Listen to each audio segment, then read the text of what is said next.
भिटशा में ख़बर शामिल कंदासीं त हाला पुलिस पारां चेकिंग दौरान सिविक कार मां नशे ओवर सोपारी हथ करे ॿिनि जवाबदारनि खे गिरफ़्तार करे वरितो आहे। वधीक तफ़सील ॿुधाइण लाइ भिटशा मां लाइन ते मौजूद आहे रजब अली बोज़दार। जी रजब अली, कहिड़ा तफ़सील आहिनि, आगाह कजो। जी बिल्कुल, अव्हांखे ॿुधाईंदो हलां त हाला पुलिस पारां चेकिंग दौरान सिविक कार मां 15,400 Z2100 हथ करे कोइटा वासी ॿिनि जवाबदारनि खे गिरफ़्तार करण जी दावा कई वई आहे। शदादपुर रोड ते चेकिंग दौरान सिविक कार में कोइटा ऐं पंजगोर वासी समन खान ऐं परवेज़ अहमद खे गिरफ़्तार कयो वियो आहे।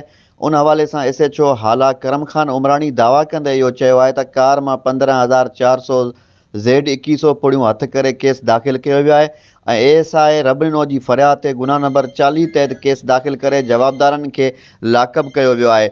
हिन जो वधीक इहो चवणु आहे त खुफ़िया इतला ते सुबुह जो चेकिंग दौरान जवाबदारनि खे मंशा समेत गिरफ़्तार कयो वियो आहे, जंहिंजो तालुक़ु कोइटा ऐं पंजगोर सां आहे। जी वॾी महिरबानी रजब अली, तफ़सील खां आगाह करण जी। हर ख़बर पर वक़्तु ख़बर ॾिसंदा रहो न्यूज़ लाइन 1।